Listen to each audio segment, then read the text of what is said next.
Bonjour tout le monde. Avant de passer à notre test, nous allons passer quelques instants dans l'étude de la parole de Dieu.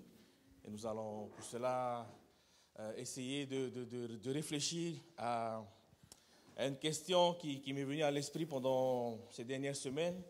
Et c'est un sujet que j'ai partagé un peu dans mon île natale à Ouéné. Donc pour ceux de Ouéné qui étaient là, qui l'ont entendu, ce n'est pas grave.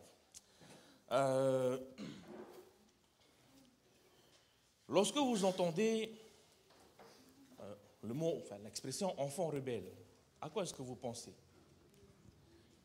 Par exemple, dans la famille, c'est quoi un fils rebelle ou une fille rebelle? Manque de respect, insoumission,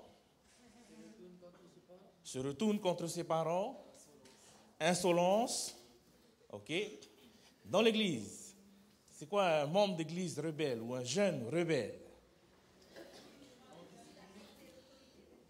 Refus d'accepter l'autorité de Dieu, non discipliné, n'accepte pas les principes, choix de prendre ses propres décisions. Ok, son propre chemin. Ok. Il fait selon sa volonté. Je vais vous inviter à ouvrir votre Bible.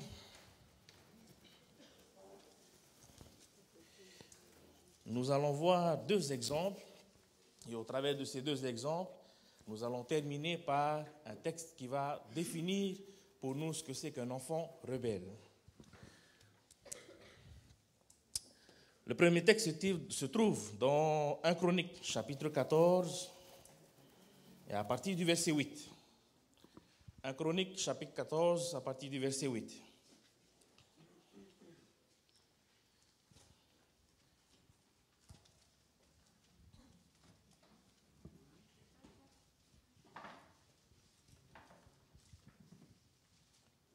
Vous êtes à la page?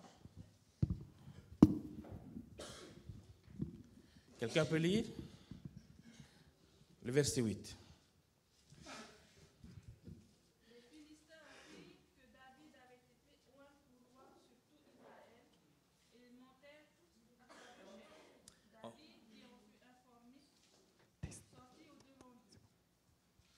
Ok.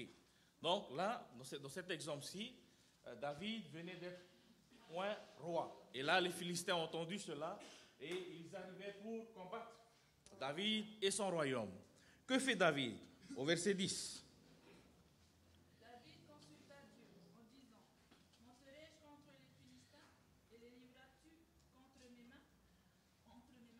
Ok, donc là, David choisit de consulter l'Éternel et de demander à l'Éternel si oui ou non je pars au combat avec l'armée. On va sauter le texte. L'Éternel va dire: vas-y, je te livre cette armée. Maintenant, au verset 14. Que se passe-t-il là, dans ce verset-là? David consulta encore Dieu, et Dieu lui dit: tu ne monteras pas après eux. Détourne-toi d'eux, et tu arriveras sur eux vis-à-vis des mûriers. Les mêmes Philistins qui venaient de perdre sont revenus à nouveau pour combattre encore l'armée de David. Et David décide encore de consulter l'Éternel. Pourtant, c'est la même armée qu'il venait de battre. Il aurait pu ne pas consulter l'Éternel puisqu'il venait de les battre. Il aurait pu aller directement combattre. Mais il choisit de consulter l'Éternel. Notre deuxième exemple, dans 2 Chroniques. 2 Chroniques, chapitre 14 aussi. 2 Chroniques, chapitre 14.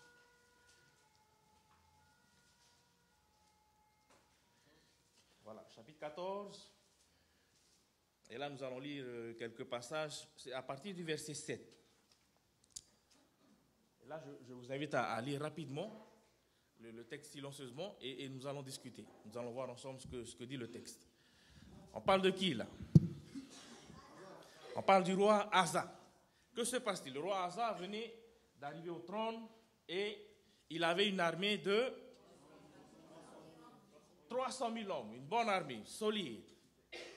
300 000 hommes, juste, c'était l'armée du roi Asa. Mais au verset 8, que se passe-t-il? Les Les Éthiopiens arrivent avec une armée de 1 million d'hommes. Ça fait combien de fois plus? 3 fois, presque 4 fois plus. Presque 4 fois plus que son armée. Que fait le roi Asa? Si vous étiez le roi Asa, qu'auriez-vous fait? J'invoque l'Éternel, je vais voir l'Éternel. Donc le roi Asa, c'est ce qu'il fait. Parce qu'il a une petite armée et face à lui, une armée d'1 million d'hommes. Donc il va, il consulte l'Éternel, demande à l'Éternel. L'Éternel, quand on lit le reste de l'histoire, va livrer cette armée qui est 3 fois plus grande que la sienne entre ses mains. Ok? Maintenant, on vient au chapitre 16. Toujours 2 Chroniques, chapitre 16. Et là, vous lisez les 3 premiers versets.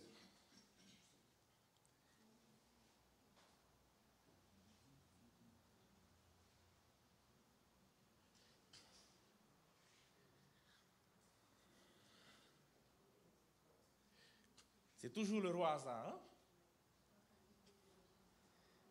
Maintenant, qui est-ce qu'il a en face de lui? Le roi d'Israël. Asa était le roi de Juda. Donc, ce sont ses cousins qui viennent pour combattre le roi Asa et son royaume. Que fait Asa? Pourquoi est-ce qu'il va voir le roi de Syrie?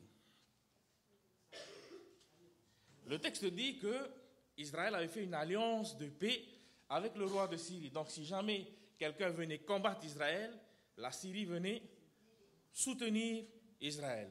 Et donc, Asa, qu'est-ce qu'il choisit de faire? Non seulement il va aller voir le roi de Syrie, mais qu'est-ce qu'il va faire? Il va...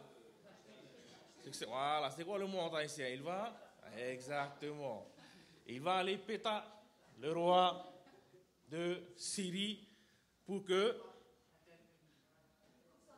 Voilà, pour qu'il coupe son alliance avec Israël. Donc là, face à cette situation-ci, que fait le roi Asa? Il choisit de trouver lui-même sa propre solution en allant voir le roi de Syrie. Maintenant, on vient au verset 7. À partir du verset 7, Dieu va envoyer une personne au roi Asa pour lui faire voir son erreur.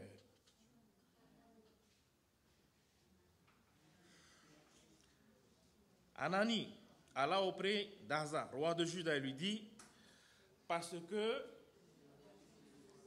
tu t'es appuyé sur le roi de Syrie et que tu ne t'es pas appuyé sur l'Éternel ton Dieu, l'armée du roi de Syrie s'est échappée de tes mains. Verset 8. Les Éthiopiens, là, il fait rappeler ce qui s'est passé au début de son règne. Les Éthiopiens et les Libyens ne formaient-ils pas une grande armée avec des chars et une multitude de cavaliers? Et cependant, l'Éternel les a livrés entre tes mains. Pourquoi? Parce que tu t'es appuyé sur lui. Et là, notre texte clé est ici au verset 9. C'est là l'encouragement pour nous. Que dit le verset 9? Car l'Éternel étend ses regards sur toute la terre, jusqu'ici en Polynésie, pour soutenir ce dont le cœur est à 80%, à 100%, tout entier à lui. Tu as agi en insensé dans cette affaire, car dès à présent tu auras des guerres. Les conséquences de ces actes. Maintenant, on revient à ma question au tout début. C'est quoi un enfant rebelle? Qui choisit d'être indépendant? Là, la réponse à notre question se trouve dans Ésaïe. Ésaïe chapitre 30, verset 1.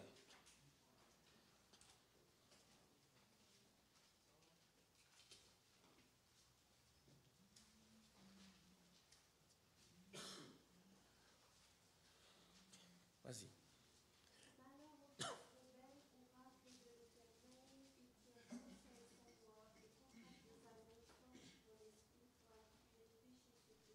Voilà. Que dit le texte? Malheur aux enfants rebelles. Qu'est-ce qu'ils font, les enfants rebelles? Quelle est la caractéristique des enfants rebelles? Ils vivent sans Dieu. Que dit le verset? Qui prennent des résolutions sans me consulter. Qui forment des projets en me tenant à l'écart. Donc, qu'est-ce que ça veut dire? Que veut dire ce texte? Ça ne marchera pas. Même si on veut à tout prix, il faut d'abord partager ce projet avec Dieu. Exactement. Et par rapport aux deux exemples qu'on a vus, le roi David et le roi Asa. Le roi David avait deux situations similaires. Dans la première situation, il a consulté l'Éternel et il a gagné. Deuxième situation, ce sont les mêmes qu'il venait de battre. Mais il choisit quand même de consulter l'Éternel. Le roi Asa, face à une grande armée, à un gros souci, consulte l'Éternel. Mais quand il y a eu ses cousins qui venaient, oh, ça va. Il est devenu présomptueux. C'est quelque chose qui aurait pu arriver à David, vu qu'il venait de battre les Philistins. Mais il choisit de consulter l'Éternel.